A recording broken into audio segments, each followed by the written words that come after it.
The Florida Agricultural Mechanical University, or FAMU, in the United States is busy with capacity building programs for emerging farmers in the deciduous, table grape and aquaculture industries in South Africa. This is done through the Farmer to Farmer program funded by USAID. To talk to us today about their program, I have the program director, Ms. Harriet Paul. Harriet, good morning and thanks for joining us. Good morning, and it's my pleasure. Thank you very much for inviting me.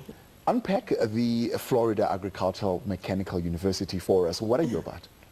Well, Florida A&M University is a public, historically black, land-grant university in the U.S. higher education system. We were established in 1887 as a teacher's college for black students. And in 1890, the Second Morrill Act, that is U.S. federal legislation that provided to the states federal land that could be sold and the proceeds used to endow, to provide an endowment for education in agriculture, engineering, and the military sciences. Now, how do you link up with the Farmer to Farmer program, which is funded by the USAID? I work in the College of Agriculture and Food Science as the Director of International Agriculture. And the Farmer to Farmer program is one of the international development programs in my portfolio of international programs. The Farmer to Farmer program is a very interesting program. It is a program that is congressionally mandated, and it is funded in line with the U.S. Farm Bill legislation. So it's funded in 5-year cycles. It is a volunteer program.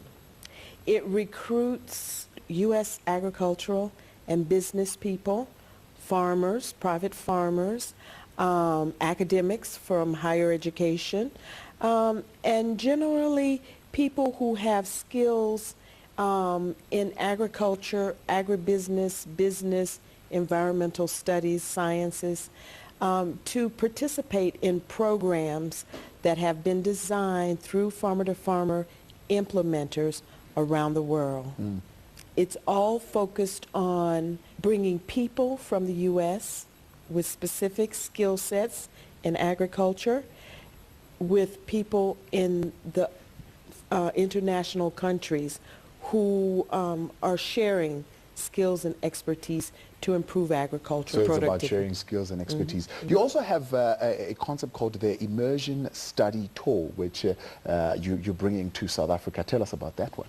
Through the benefit of a grant from the U.S. Department of Agriculture, National Institute for Food and Agriculture, I have been successful at getting a grant to help internationalize our curricula at FAMU in international agriculture, to provide an international component in our agricultural teaching programs.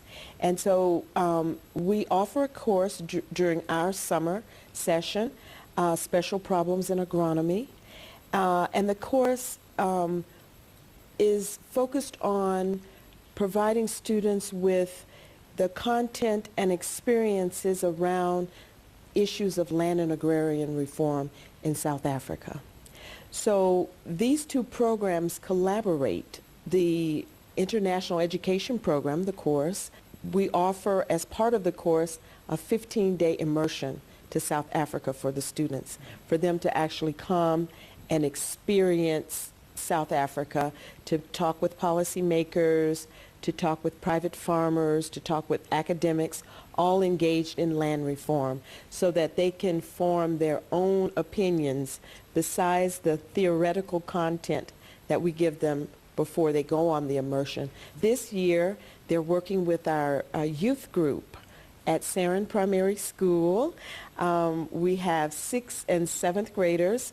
We started last year with 26 students when we helped them establish the 4-H club.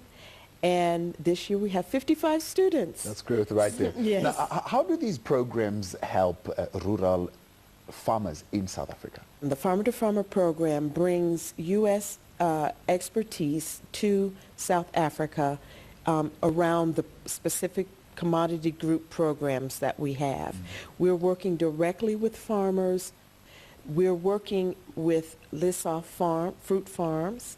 Lissoff Farm is a land reform farm that has an equity share scheme where the trust members have 26% ownership and the partner has 74% ownership, and they're doing quite well.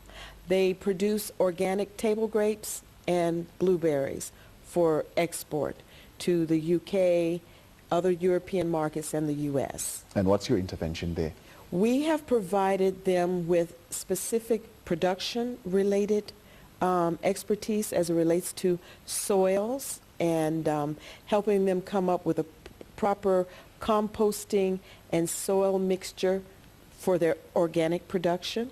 The other thing that we have done there is provide them with a management training program for their junior managers, that we also encouraged the inclusion and participation of females who were not already in their management positions. So new opportunities have opened up for females on the farm to take on managerial roles. So they have been able, as a result of that training program, to hire a new manager.